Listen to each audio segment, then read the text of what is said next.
नमस्कार। प्राइम समाचारमा स्वागत छ। म सुषमा श्रेष्ठ। म संगीता कटुवाल। सुरु गरौँ अहिलेसम्मका प्रमुख समाचारबाट। प्रधानमन्त्रीलाई विश्वासको मत प्राप्त भएन। पक्षमा 93 र विपक्षमा 124 मत। कांग्रेस, माओवादी र जसपाको उपेन्द्र पक्षद्वारा नयाँ सरकार गठनका लागि राष्ट्रपतिसँग संयुक्त आग्रह। सरकार सफल हुँदा पनि बढाई चढाई गरेर गलत प्रचार गरिएको प्रधानमन्त्रीको दुखेसो। कोभिड र विकासका विषयमा केन्द्रित हुन खोज्दा अनेकौं आरोप लगाइएको गुनासो। प्रधानमन्त्रीले संविधान समाप्त गर्न लागेकोले विश्वास दिन नसकेको कांग्रेस सभापति देउवाको तर्क। संसद पुनर्स्थापनापछि नै ओलीले सरकार चलाउने नैतिकता गुमाएको प्रचण्डको टिप्पणी।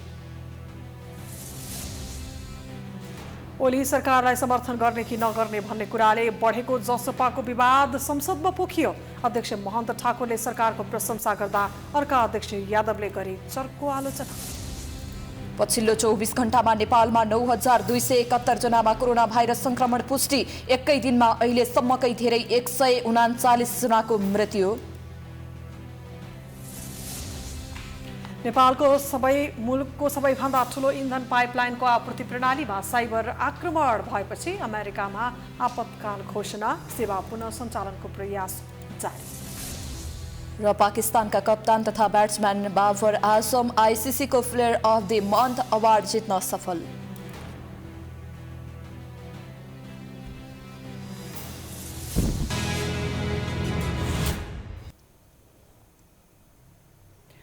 अब समाचार विस्तारमा। प्रधानमन्त्री एवं नेकपा एमालेका अध्यक्ष केपी शर्मा ओलीले सदनमा विश्वास गुमाउनु भएको छ। सोमबार प्रतिनिधि सभा बैठकमा ओलीले पेश गर्नुभएको विश्वासको मतको प्रस्ताव अस्वीकृत भएको हो। उक्त प्रस्ताव निर्णयार्थ पेश गर्दा सदनमा उपस्थित मध्ये 93ले ओलीलाई मत दिएका छन्। विपक्षमा 124 मत पर्दा 15 तटस्थ रहेका छन्। मत विभाजनमा 232 सांसद सहभागी भएका थिए।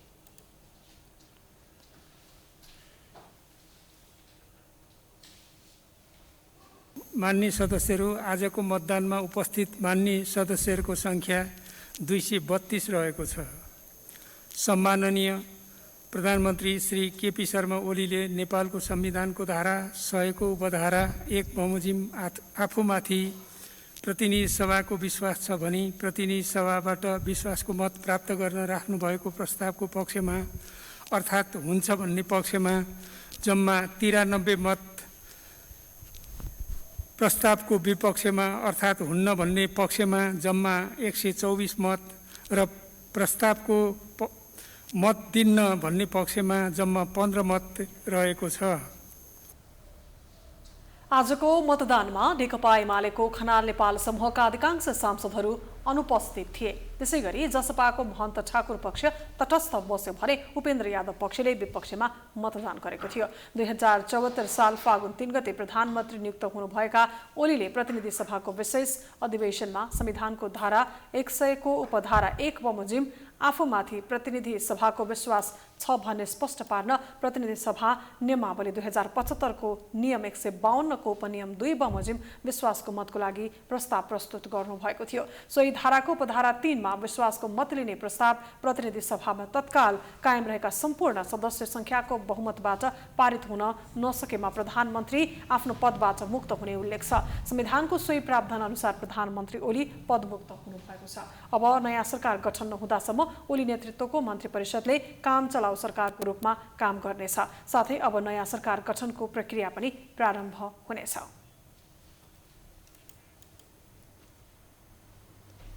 विपक्षी दलहरूले नयाँ सरकार गठनका लागि संविधानको धारा 76 को 2 अनुसार प्रक्रिया थाल्न राष्ट्रपतिसँग आग्रह गरेका छन्। नेपाली कांग्रेसका सभापति शेरबहादुर देउवा, नेकपा माओवादी केन्द्रका अध्यक्ष पुष्पकमल दाहाल र जसपा नेपालका अध्यक्ष उपेन्द्र यादवले संयुक्त वक्तव्य जारी गरी 2 वा 2 भन्दा बढी दलका बहुमत सांसदहरूको समर्थन प्राप्त नेतालाई प्रधानमन्त्री नियुक्त गर्ने गरी प्रक्रिया थाल्न राष्ट्रपति विद्यादेवी भण्डारीलाई आह्वान गरेका हुन्।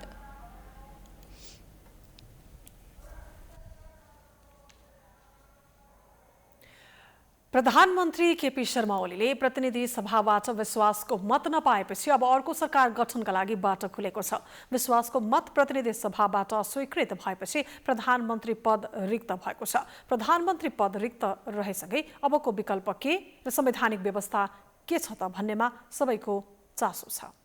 संविधानको धारा 76 मा 2 वा 2 भन्दा बढी दलको समर्थनमा बहुमतको सरकार, सबैभन्दा ठूलो दलको नेताको नेतृत्वमा अल्पमतको सरकार र कुनै सांसदको नेतृत्वमा बन्ने सरकार गरी 3वटा सरकार बन्न सक्ने व्यवस्था छ। संसदमा कुनै पनि एक दलको बहुमत नभएकाले संविधानको धारा 76(1) अनुसार एकल बहुमतको सरकार बन्ने सम्भावना समाप्त भइसकेको छ। त्यसैले अब धारा 76(2) अनुसार 2 वा 2 भन्दा बढी दलको समर्थनमा बहुमत प्राप्त गर्न सक्ने सांसद प्रधानमन्त्री बन्न सक्ने पहिलो विकल्पका रूपमा रहेको छ। आज जति मतदानमा उपस्थित हुनुहुन्छ बहुमतले प्रधानमन्त्रीको चाहिँ प्रस्तावलाई अस्वीकृत गरेको छ।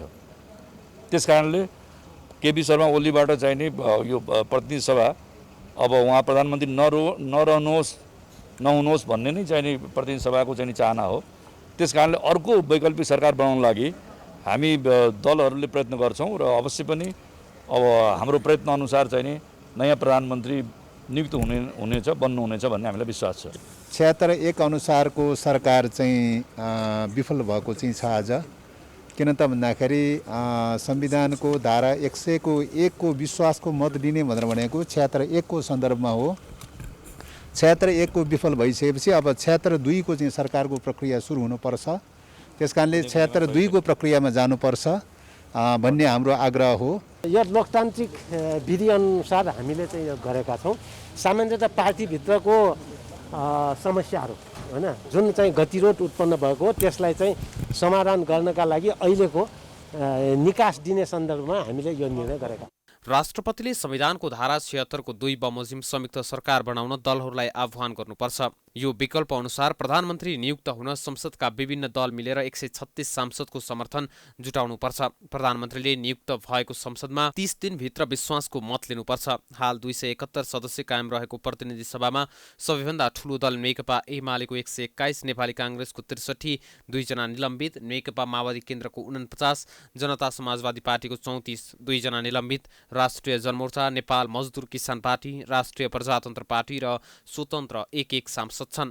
संसदमा 136 सांसदको समर्थन जुटाउन नेकपा एमाले आफ्ना सबै सांसदको मत सुरक्षित गर्दै थप अर्को पार्टीको समर्थन लिनुपर्नेछ। त्यस्तै एमाले बाहेकको दलले सरकार बनाउनका लागि नेपाली कांग्रेस, नेकपा माओवादी केन्द्र र जनता समाजवादी पार्टीका सांसदको समर्थन आवश्यक पर्छ। 76 को 2 अनुसार सरकार बन्न नसके संविधानको धारा 76(3) अनुसार राष्ट्रपतिले संसदको ठूलो दलको नेतालाई प्रधानमन्त्रीमा नियुक्त गर्न सक्ने व्यवस्था छ। यदि संयुक्त सरकार बन्न नसकेमा संसदको ठूलो दल नेकपा एमालेकै संसदीय दलको नेता पुनः प्रधानमन्त्री हुने अवस्था हुनेछ।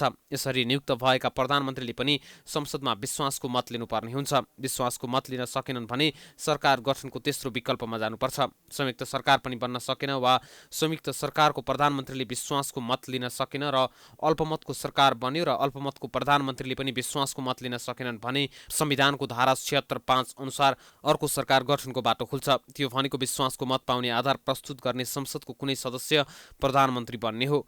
विश्वासको मत पाउँछु भन्ने आधार प्रस्तुत गर्ने सांसदलाई राष्ट्रपतिले प्रधानमन्त्रीमा नियुक्त गर्नुपर्नेछ। आधार प्रस्तुत गर्न सकेन भने कामचलाउ अवस्थामा रहेको अल्पमतको प्रधानमन्त्रीले प्रतिनिधि सभा विघटन गर्न सक्नेछ। विश्वासको मत पाउने आधार पेश गर्ने सांसद प्रधानमन्त्री नियुक्त भएमा 30 दिनभित्र विश्वासको मत लिनुपर्नेछ। विश्वासको मत लिन सकेन भने उसले संसद विघटन गर्न सक्नेछ। विश्वासको मतदान अघि प्रधानमन्त्री केपी शर्मा ओलीले सरकारलाई अविश्वास गर्नुपर्ने कारण नभएको बताउनु भएको थियो।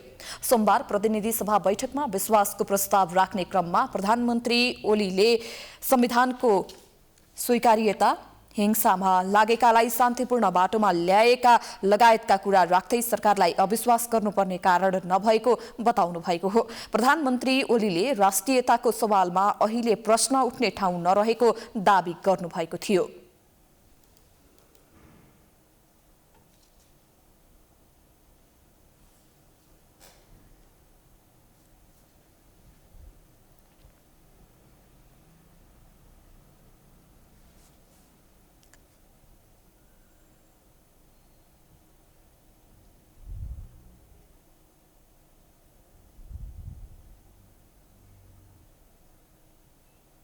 मैले आफैले अब म विश्वासको मत लिन्छु भनेर नबनेसम्म त समर्थन त फिर्ता लिनु भएन। 2-3 दिन भएको छ भर्खर समर्थन फिर्ता भएको, केही बिग्रिएको छैन।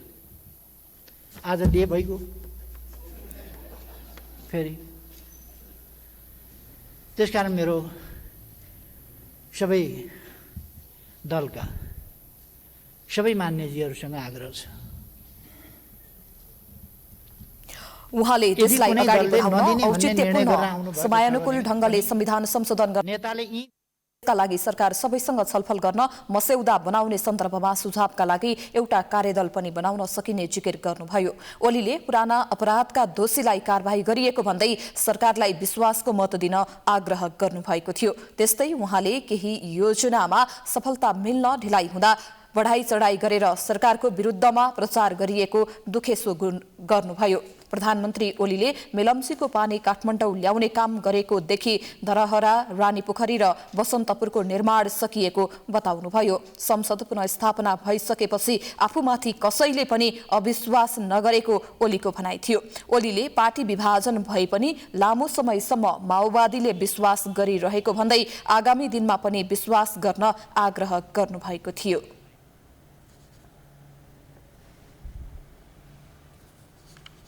सरकारले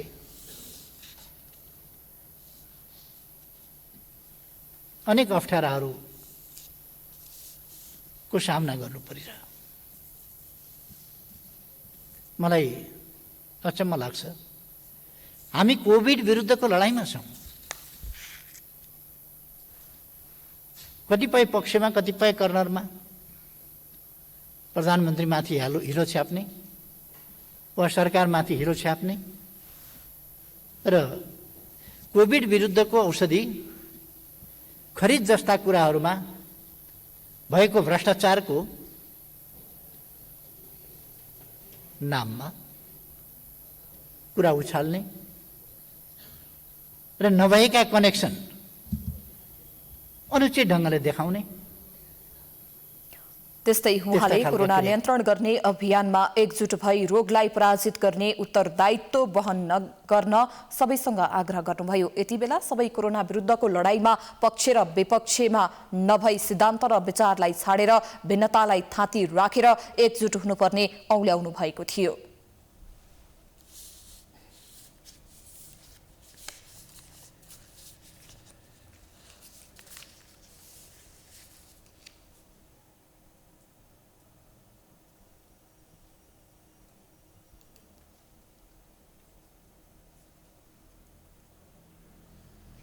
सरकार कोभिड र विकासका विषयमा केन्द्रित खोज्दा पनि सरकारले अनेकौं लालसना र आरोप खेप्नु परेको बताउँदै उहाँले औषधि खरिदका नाममा भ्रष्टाचार गरियो भने प्रधानमन्त्री र सरकारमाथि हिलो छ्याप्ने काम भएकोमा आपत्ति जनाउनुभयो।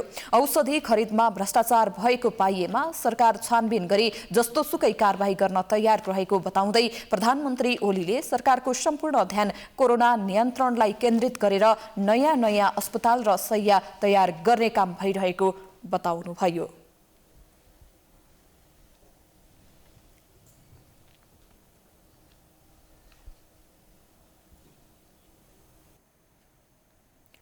प्रमुख प्रतिपक्षी दलका नेता शेरबहादुर देउवाले प्रधानमन्त्री ओलीले आफ्नो गल्तीहरूमा थोप पार्ने काम गरेको आरोप लगाउनु भएको छ। प्रधानमन्त्री केपी शर्मा ओलीले विश्वासको मत माग्ने प्रस्ताव राखेपछि बोल्दै देउवाले वर्तमान सरकारले धेरै गल्ती गरेको र दोषहरूमा थोप पार्ने काम गरेको आरोप लगाउनु भएको हो। प्रधानमन्त्री ओलीले संविधान व्यवस्था समाप्त गर्न लागेकाले प्रमुख प्रतिपक्षी कांग्रेसले विश्वास दिन नसकेको उहाँले बताउनुभयो। प्रधानमन्त्री ओली आफैले उत्पन्न गरेको परिस्थितिका कारण अहिले विश्वास माग्न आउनु परेको भन्दै देउवाको भनाइ थियो। सभापति देउवाले प्रधानमन्त्री ओलीलाई आत्मसमीक्षा गर्न पनि सुझाव दिनुभयो। विगत 3 वर्षको मूल्याङ्कन गर्दा माननीय केपी शर्मा ओलीजीको सरकार पूर्ण रूपले असफल भएको छ। माननीय प्रधानमन्त्रीलाई के आग्रह गर्न चाहन्छु भने मानिस दुनियाँबाट भाग्न सक्छ, आफैबाट भाग्न सक्दैन। एकपटक छातीमा आग राखेर हात राखेर भन्नुहोस्, आफैले आफैलाई सोध्नुहोस्, यो अवस्था तपाईँले सिर्जना गर्नुभएको अङ्गगणितीय दम्भ, राजनीतिक व्यवस्था, कुशासन र भ्रष्टाचारको कारण होइन।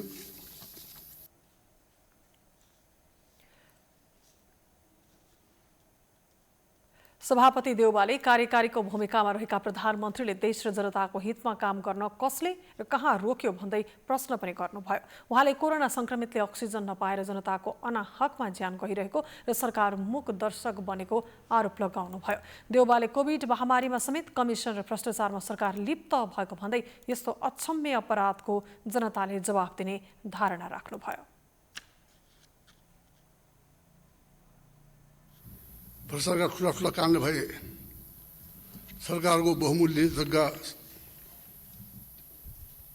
र सम्पत्ति बिना मूल्य व्यापारिक घरानाहरूसँग मेलमुतो गरी लिजको नाममा दिए, मन्त्री स्वयं कमिसनको खेलमा लागेको घटना सार्वजनिक भए, कोभिड-19 को रोकथाम र नियन्त्रणमा सम्बन्धित औषधि सामग्री खोप खरिदको अनियमितता सतहमा आयो।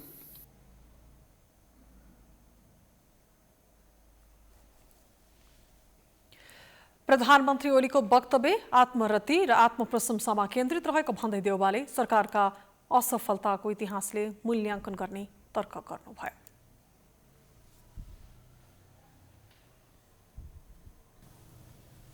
त्यसैगरी नेकपा माओवादी केन्द्रका अध्यक्ष पुष्पकमल दाहालले प्रधानमन्त्री केपी शर्मा ओलीलाई प्रतिनिधि सभासँग विश्वासको मत माग्ने नैतिक अधिकार नभएको बताउनु भएको थियो।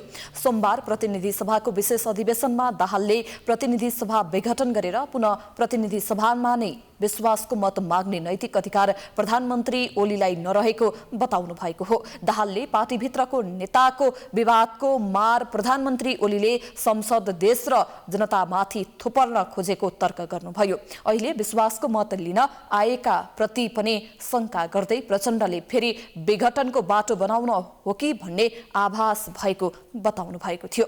दाहालले राष्ट्रपति विद्यादेवी भण्डारीले बोलाएको सर्वदलीय बैठकमा पनि प्रतिनिधि सभा फेरि विघटन गर्ने अभिव्यक्ति दिएको स्मरण गराउनुभयो।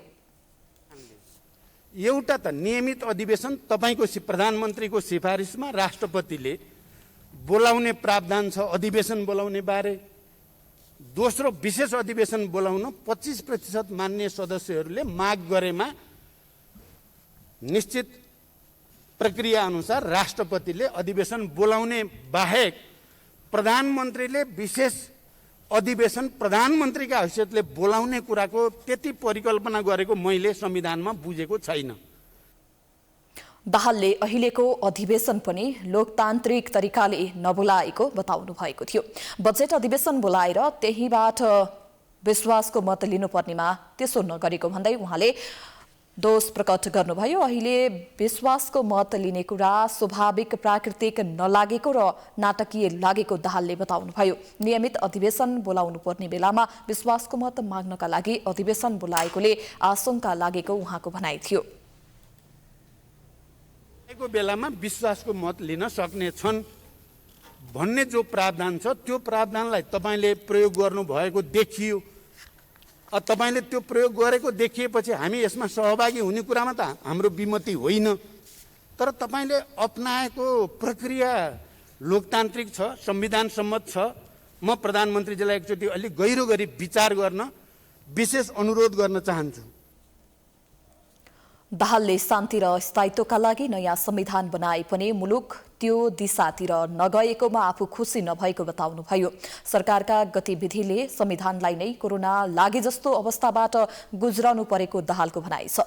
मुलुकको बिग्रँदो अवस्थाको जिम्मेवार प्रधानमन्त्री ओली नै भएको दाहालको आरोप छ। वाम गठबन्धन र कम्युनिस्ट एकतालाई प्रधानमन्त्री ओलीले नै तुहाउने गरेको आरोप लगाउँदै दाहालले पार्टीभित्रको लोकतान्त्रिक बहसका कारण संसद विघटन गरेर लोकतान्त्रिक कदम थियो भनेर प्रश्न गर्नुभयो। दाहालले कोरोना नियन्त्रण र रोकथामका लागि सरकारले प्रभावकारी रूपमा काम गर्न नसकेको आरोप समेत लगाउनुभयो।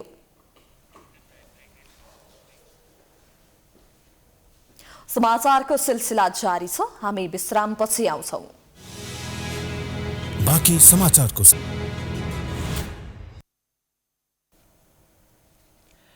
विश्रामपछि स्वागत छ। अब बाँकी समाचार। ओली सरकारलाई समर्थन गर्ने कि नगर्ने भन्ने कुराले विभाजित भएको जनता समाजवादी पार्टीभित्रको विवाद आज संसदमै पोखियो। एकजना अध्यक्ष महन्त ठाकुरले सरकारको प्रशंसा गर्नुभयो भने अर्का अध्यक्ष उपेन्द्र यादवले चर्को आलोचना गर्नुभयो। प्रस्तावको सम्माननीय प्रधानमन्त्रीजीको यो प्रस्तावको पक्षमा पनि छैन र त्यस्तै म विपक्षमा पनि छैन।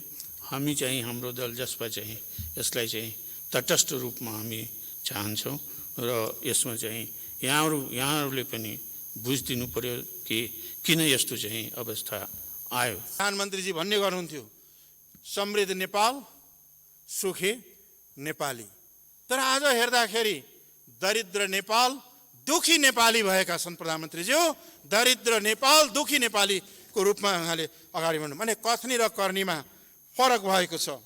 र यस अवस्थामा चाहिँ के छ भन्दाखेरि यस्तो परिस्थितिमा चाहिँ के भन्दाखेरि विश्वास मत कसरी दिने। प्रधानमन्त्री केपी शर्मा ओलीले विश्वासको मत मागेपछि प्रतिनिधि सभामा सम्बोधन गर्दै जनता समाजवादी पार्टी जसपाका अध्यक्ष उपेन्द्र यादवले विश्वासको मतको विपक्षमा मत दिने घोषणा मात्रै गर्नु भएन, विगतदेखिका तिता पोख्नुभयो। मधेस आन्दोलन संघीयता र समावेशिताका विरुद्धमा रहेका प्रधानमन्त्रीलाई किन विश्वास दिने भनेर यादवले प्रश्न गर्नुभयो। अध्यक्ष यादवले मधेस आन्दोलनका क्रममा ओलीले दिएका अभिव्यक्ति स्मरण गराउनु भएको थियो। ओलीले विगतमा मधेसलाई यूपी बिहारसँग तुलना गरेको, मधेसी आन्दोलनकारी मारिदा आँप झरेको भनेको र मानव साङ्लोलाई माके साङ्लो भनेको स्मरण गर्दै यादवले अहिले मधेसीलाई फकाउन थालेको बताउनुभयो। अहिले अलिअलि मधेसीहरूलाई फकाउन खोज्दै हुँदो रहेछ। यहाँ नै हो नि त, हामी सबै मधेसीहरू बसेका थियौँ। यो समतल भूमि देख्नेदेखि मधेस भन्नुहुन्छ, ओ यूपी बिहारतिर मधेस छ भन्नुहुन्थ्यो। यूपी बिहारै फेरि देखाइराख्नु भएको छ कि त्यही आँप खुवाउनुहुन्छ अहिले मधेसीहरूलाई, दुई चारवटा झरेको आँप। जसपाकै अर्का अध्यक्ष महन्त ठाकुरले भने अहिलेको अवस्थामा आफूहरू विश्वासको मतको प्रस्तावको पक्षमा पनि नभएको र विपक्षमा पनि नभएको बताउनुभयो, तर ओलीको प्रशंसा समेत गर्नुभयो। अध्यक्ष ठाकुरले पार्टीका नेता कार्यकर्तालाई प्रधानमन्त्री ओलीले छुटाएको भन्दै धन्यवाद दिनुभएको छ। हाम्रो जुन मुद्दाहरू छ म प्रधानमन्त्री प्रति आभार पनि प्रकट गर्छु, धन्यवाद दिन पनि चाहन्छु र सरकारलाई पनि कि उहाँले हाम्रो कुरा सुन्नुभयो र त्यसतर्फ कार्य गर्ने पनि अगाडि बढ्नुभएको छ। हाम्रा करिब 120 जना जति साथीहरू चाहिँ मुद्दाबाट मुक्त भएका छन्। अहिले दुई पार्टीका अध्यक्षको फरक फरक अभिव्यक्तिले पार्टीभित्रको विवाद संसदमै पनि छताछुल्ल देखिएको छ। जसपामा ओली सरकारलाई समर्थन गर्ने कि नगर्ने भन्नेमा लामो समयदेखि विवाद रहेको थियो। यही विवादका कारण पार्टी फुटतिर गएपछि आइतबारको पदाधिकारी बैठकले ओलीलाई विश्वासको मत दिने नदिने बारे सांसदलाई व्हिप जारी नगर्ने निर्णय गरेको थियो, जसअनुसार ठाकुर पक्षले तटस्थ र यादव पक्षले विपक्षमा मतदान गरेका छन्। पछिल्लो 24 घण्टामा नेपालमा थप 9,271 जनामा कोरोना भाइरस संक्रमण पुष्टि भएको छ। पीसीआर विधिबाट 17,623 र एन्टिजेन विधिबाट 788 जनाको परीक्षण गर्दा जम्मा 9,271 जनामा संक्रमण पुष्टि भएको हो। यससँगै देशभर कोरोना संक्रमितको कुल संख्या 4 लाख नागेको छ। यस्तै एकै दिन 139 जनाको मृत्यु भएको स्वास्थ्य तथा जनसङ्ख्या मन्त्रालयले जनाएको छ।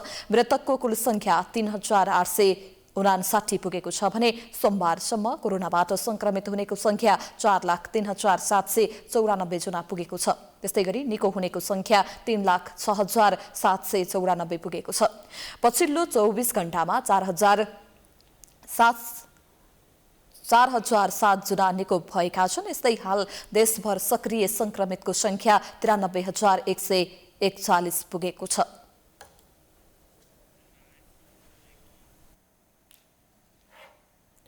उपत्यकामा कोरोना संक्रमण तीव्र गतिमा बढेसँगै अस्पतालका बेडहरू अभाव हुन थालेका छन्।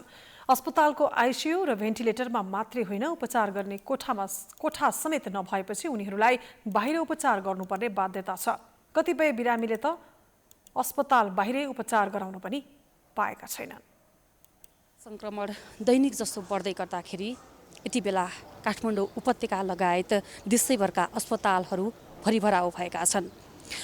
देशैभरको अस्पताल भरिभराउ हुँदै गर्दाखेरि कोरोना संक्रमितले उपचार सेवा पाउने अवस्था छैन। यति बेला हामी काठमाडौँ स्थित त्रिवी शिक्षण अस्पतालको कोभिड अस्पताल अगाडि आइपुगेका छौँ, जहाँ चाहिँ कोरोना सङ्क्रमितको उपचार बाहिरै बसेर भइरहेको छ। बाहिरै उपचारहरू भइरहेको छ र बाहिरै नपुगेर अस्पतालको जुन गाडीभित्र भनौँ अथवा सवारी साधनभित्र पनि राखेर चाहिँ उपचार भइरहेको हामीले देख्न सक्छौँ। कतिपयले व्हिलचेयरमै जुन अक्सिजन सिलिन्डर राखेर त्यहीँनिरबाट अक्सिजन लिइरहनु भएको अवस्था छ। हामीले देखिरहेका छौँ स्थिति दयनीय बन्दै गएको छ। अझै दैनिक सङ्क्रमित थपिँदै गर्दाखेरि यही अवस्था अथवा यही उपचार सेवा पनि पाउने हो कि होइन भन्ने जुन त्रास बढ्दै गएको छ। हामीसँग अहिले बिरामीहरू 305 जना भर्ना हुनुहुन्छ, जसमा 44 जना आइसियुमा हैन, 15 जना 16 जना भेन्टिलेटरमा र महानगरपालिकाले हिजो 10 वटा भेन्टिलेटर ल्याएर दिनुभएको छ। आकस्मिक रूपमा एकदमै राम्रो सहयोग भएको छ, त्यसबाट केही जो हुँदैछ र हामीसँग अहिले 305 जना बिरामी मध्ये र तत्कालै हामी 40-50 बेडहरू अहिले फेरि तत्काल शय्याहरू थपिराखेका छन् र यसमा चाहिँ हामीले जेनतेन पुर्याइराखेको छ अहिलेसम्म स्थिति। अब चाहिँ केही दिनमा त्यो पनि हात खडा गर्नुपर्ने स्थिति हुन्छ जस्तो लाग्छ मलाई, किनभने हामीले शय्या थप्दा अब चाहिँ एक्सटेन्सन गर्न नसक्ने हो कि जस्तो पनि महसुस भइराखेको छ। कोरोना सङ्क्रमित जो अस्पताल आइपुगेका छन् उहाँहरूले उपचार सेवा पाउँछु अथवा हामीले राज्यबाट कुनै उपचार सेवाहरू पाउँछौँ भनेर जुन अस्पताल धाइरहनु भएको छ, तर तत्कालका लागि उनीहरूले उपचार पाउने अवस्था समेत छैन। हामीले देख्न सक्छौँ कोभिड जुन अस्पताल भनौँ या कोभिडका बिरामीहरूको उपचार गर्ने ठाउँमा पनि भिड छ। कोरोना सङ्क्रमितको सङ्ख्या बढ्दै गर्दाखेरि अस्पतालहरू भरिभराउ भएका छन्।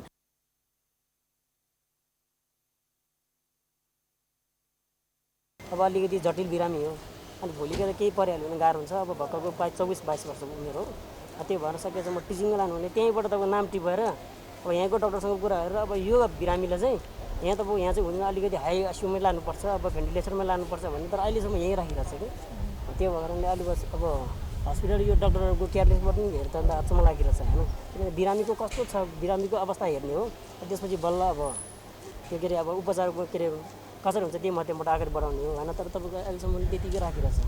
यो जस्तो उपभोक्ता उसलाई सरकारको चाहिँ के भन्छ अब ऊ छैन, मद्दत छैन, त्यो हो। निकै कठिन परिस्थितिमा आइपुगेका छौँ, जहाँ कोरोना सङ्क्रमितको उपचार पनि गराउनु छ र अस्पतालहरूमा नभएका जुन उपचारहरू पनि गर्न बाध्य छौँ। जस्तै अन्य अस्पतालहरू जस्तै अस्पतालहरूमा चाहिँ सङ्क्रमितहरूले उपचार गराउँदै गर्दाखेरि विभिन्न बाधा अड्कनहरू पनि आउने गर्दछन्। यसलाई चिर्दै सरकारले आम नागरिकको जीवन रक्षा गर्न जरुरत छ भने आम सर्वसाधारणले पनि यस्तो कठिन परिस्थितिमा सरकारले जारी गरेको मापदण्डहरूको पूर्ण रूपमा पालना गर्दै हातेमालो गर्दै सरकार र आम नागरिक एक भएर बस्न आवश्यक छ। प्राइम टाइम्स टेलिभिजनका लागि क्यामेरामा अर्जुन भण्डारीका साथमा सृजना कार्की, काठमाडौँ।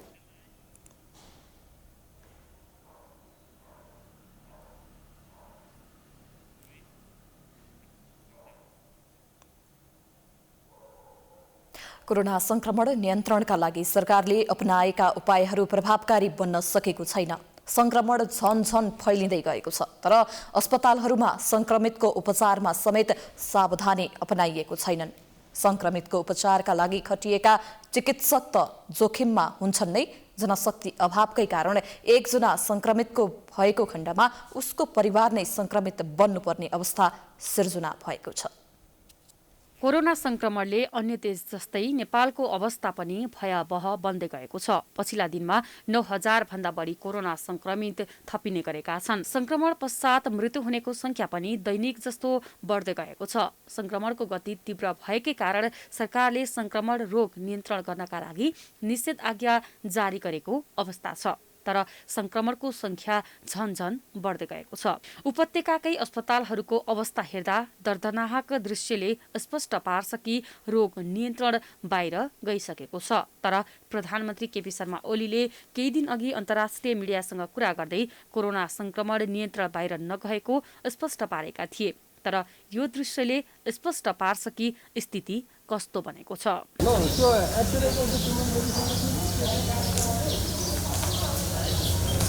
कोरोना संक्रमण नियन्त्रण बाहिर जाँदा समेत संरचनाहरूको स्तर उन्नति पर्याप्त मात्रामा भएका छैनन्। सीमित जनशक्तिले नै क्षमताभन्दा बढी बिरामीको उपचार गर्न बाध्य हुनु परेको छ।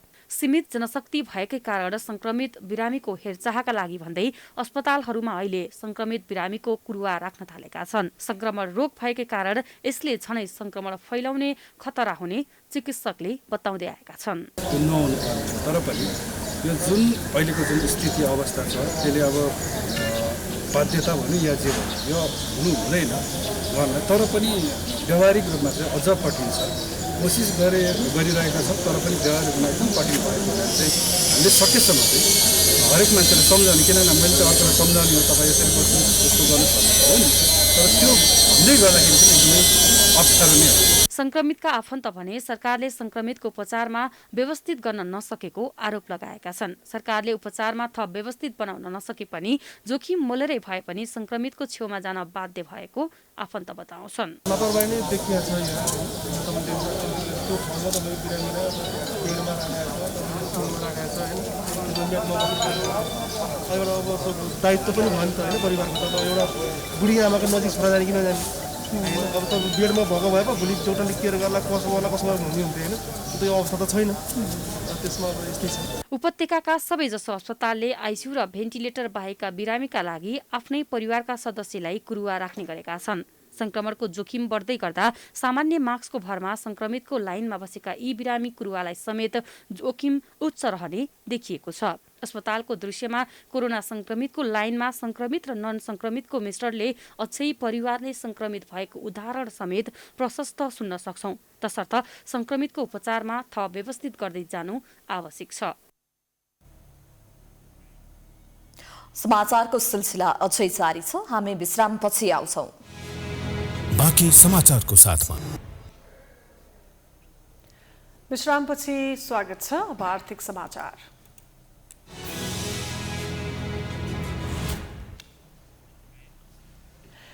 काठमाडौँ उपत्यका विकास प्राधिकरणले धोबीखोला करिडोरलाई थप सुधार गर्ने भएको छ। धोबीखोला करिडोरमा रहेका पुल मुनिका सडक र अन्य स्थानका सडकको अवस्थालाई सुधार गर्ने प्राधिकरणले जनाएको छ। सोमबार प्राधिकरणकी आयुक्त जारुका ढकालले बिजुली बजार पुल मुनिको सडक अनुगमन गर्नुभएको थियो। सो क्रममा केही दिन भित्रै सो स्थानबाट सहज रूपमा सवारी आवागमन गर्न सक्ने गरी सडक मर्मत गरिने जानकारी दिनुभयो। त्यस्तै करिडोर अन्तर्गतका अन्य स्थानका सडकलाई पनि मर्मत गरिने बताउनुभयो। धोबीखोला कोरिडोरमा यो जुन बिजुली बजार पुलको मुनिपट्टि यो हिलो देख्नु भएको छ होइन, यो चाहिँ हामीले यसलाई कसरी व्यवस्थापन गर्न सकिन्छ भनेर अहिले हेर्दैछौँ। र यहाँ खानेपानीको पनि पाइप फुटेकोले गर्दाखेरि अलिकति समस्या भइरहेको छ। खानेपानीलाई अनुरोध गर्दाखेरि उहाँहरूले केही पनि गरिदिनु भएको छैन। त्यसले गर्दाखेरि यहाँनिर पाइप राखेर पनि यसलाई खोलामा बगाएर तुरुन्तै यो काम चाहिँ हामीले गरिहाल्ने विचार गरेका छौँ। अहिले यो बाटोलाई कमसेकम गाडी बाइकहरू जाँदाखेरि सजिलो होस् भन्ने हिसाबले काम अगाडि बढाएका छौँ। अनुगमनका क्रममा धोबीखोला करिडोर सुधार आयोजनाका आयोजना प्रमुख दिनेश कृष्ण पोतेले निरन्तर रूपमा धोबीखोला करिडोरका सडक मर्मत भइरहेको र केही स्थानमा छिटै मर्मत सकिने जानकारी दिनुभयो। धोबीखोलाको चाहिँ अब दायाँ बायाँ गरी करिब 24 किलोमिटर बाटो निर्माण गर्ने यसको योजना रहेको थियो। लगभग यो कामको चाहिँ 90% को हाराहारीमा काम चाहिँ सकिएको छ र केही काम चाहिँ अझ पनि बाँकी रहेको अवस्था छ र हामीले चाहिँ यसलाई अब सकेसम्म छिटो सम्पन्न गर्ने भन्ने हिसाबमा लागिरहेको छौँ। खोलाको दुवैतर्फ 12-12 किमी गरी जम्मा 24 किमी लम्बाइको सडकको मर्मत केही स्थानमा मात्र बाँकी रहेको आयोजनाको भनाइ छ। सरकारले विक्रमसम्म 2063 मा आयोजना सञ्चालनको जिम्मेवारी प्राधिकरणलाई दिएको थियो। फुल्ने समयमै अलैँचीको बोट सुक्न थालेपछि तेह्रथुमका किसानहरू निराश भएका छन्। कालो सुनको नामले परिचित अलैँची खेतीबाट तेह्रथुमका किसानले राम्रो आमदानी गर्दै आएका थिए। तर यस वर्ष भने फुल्ने समयमै बोट सुक्न थालेपछि किसान चिन्तित भएका छन्।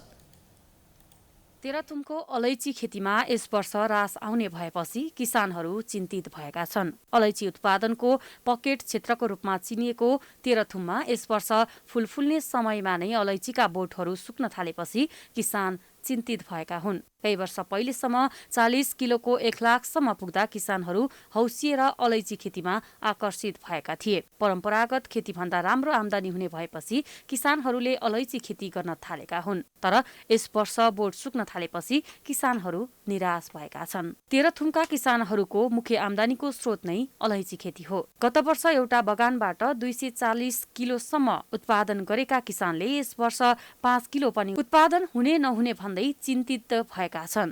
खै अलैँची न मौसमले हो न केले हो, सबै हेर्दाखेरि बैराग लाग्दो पयालो नपयालो भइरहेछ। सदा अब यो 2 साल अगाडिदेखिसम्म हामी 6 मन 7 मनसम्म बनाउँथे, अहिले भनेको 5 किलो पनि नहुने अवस्था पुगेको छ। जिल्लाको ग्रामीण क्षेत्रमा पछिल्लो समय अलैँची खेती फस्टाउँदै गएको छ। किसानहरूले 5 रोपनीदेखि 50 रोपनी क्षेत्रमा खेती गर्दै आएका छन्। तर यो वर्ष रोगका कारण बोटहरू सुक्न थालेपछि आमदानीको स्रोत नै गुम्ने खतरा बढेको किसानको भनाइ छ। यो अलैँची फुल्ने सिजनमा सबै मरिसक्यो। अलैँचीको सिजन अलैँचीमै हाम्रो यो आमदानीको स्रोत हो। अहिलेको साल खोइ छैन। ओसिलो तथा भिरालो जमिनमा अलैँचीको राम्रो उत्पादन हुने गर्दछ।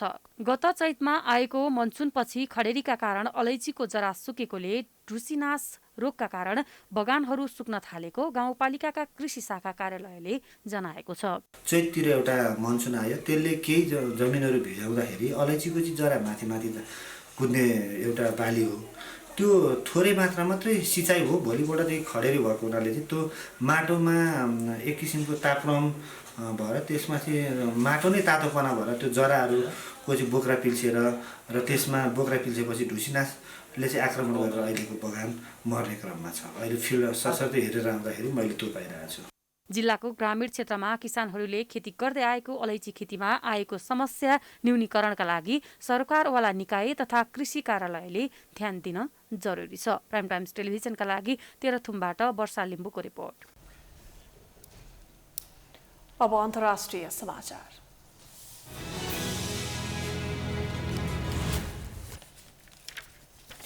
मुलुकको सबैभन्दा ठूलो इन्धन पाइपलाइनको आपूर्ति प्रणालीमा साइबर आक्रमण भएपछि अमेरिकामा आपतकाल घोषणा गरिएको छ। अमेरिकाको कोलोनियन पाइपलाइनमा साइबर आक्रमणकारीले आक्रमण गरेपछि अमेरिकी सरकारले आपतकाल घोषणा गरेको हो। आपतकाल घोषणापछि पाइपलाइनको साटो सडक मार्ग हुँदै इन्धनको आपूर्ति गरिने बताइएको छ। बीबीसीका अनुसार यसैका कारण सोमबार इन्धनको मूल्य 2 देखि 3% बढ्न सक्नेछ। यदि यसलाई छिटै मर्मत नगरिए यसको व्यापक असर निम्त्याउने पनि बताइएको छ। पाइपलाइनमा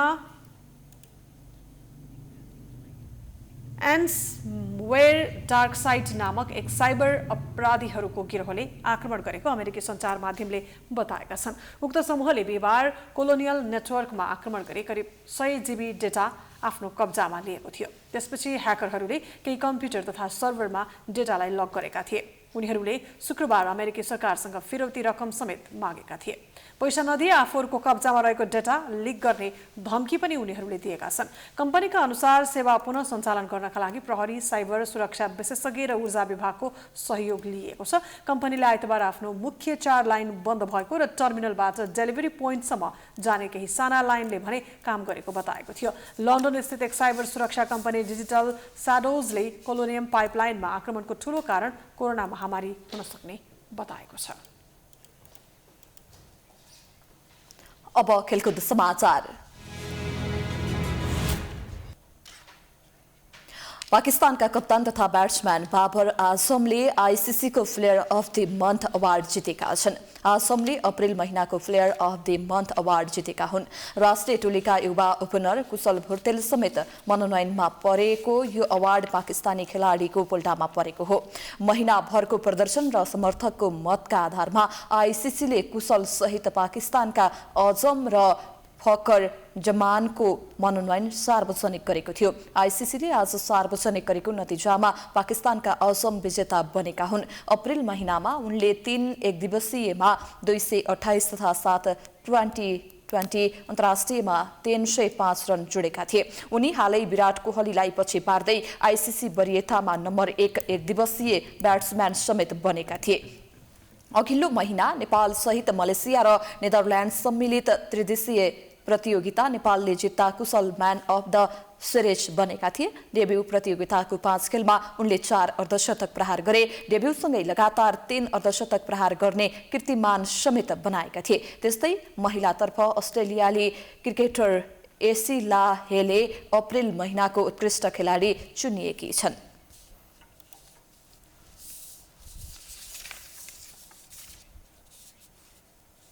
यो सँगै हामी समाचारको अन्त्यमा आइपुगेका छौं। जाँदा जाँदै प्रमुख समाचार पुनः एकपटक। प्रधानमन्त्रीलाई विश्वासको मत प्राप्त भएन। पक्षमा 93 र विपक्षमा 124 मत। कांग्रेस, माओवादी र जसपाको उपेन्द्र पक्षद्वारा नयाँ सरकार गठनका लागि राष्ट्रपति संयुक्त आग्रह। सरकार विफल हुँदा पनि बढाई चढाई गरेर गलत प्रचार गरिएको प्रधानमन्त्रीको दुखेसो। कोभिड र विकासका विषयमा केन्द्रित हुन खोज्दा अनेकौं आरोप लगाइएको गुनासो। प्रधानमन्त्रीले संविधान समाप्त गर्न लागेकोले विश्वास दिन नसकेको कांग्रेस सभापति देउबाको तर्क। संसद पुनः स्थापना पछि नै ओलीले सरकार चलाउने नैतिकता गुमाएको प्रचण्डको टिप्पणी। ओली सरकारलाई समर्थन गर्ने कि नगर्ने भन्ने कुराले बढेको जसपाको विवाद संसदमा पोखियो। अध्यक्ष महन्त ठाकुरले सरकारको प्रशंसा गर्दा अर्का अध्यक्ष यादवले गरे चर्को आलोचना। पछिल्लो 24 घण्टामा नेपालमा 9271 जनामा कोरोना भाइरस संक्रमण पुष्टि। एकै दिनमा अहिलेसम्मकै धेरै 139 जनाको मृत्यु। मुलुकको सबैभन्दा ठूलो इन्धन पाइपलाइनको आपूर्ति प्रणालीमा साइबर आक्रमण भएपछि अमेरिकामा आपतकाल घोषणा। सेवा पुनः सञ्चालनको प्रयास जारी। र पाकिस्तानका कप्तान तथा ब्याट्सम्यान बाबर आजम आइसिसीको player of the month award जित्न सफल।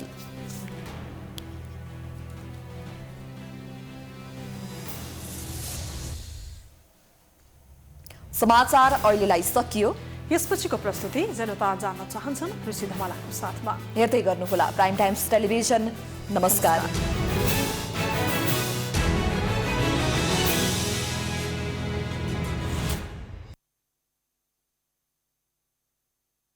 This is Times Broadcasting Network.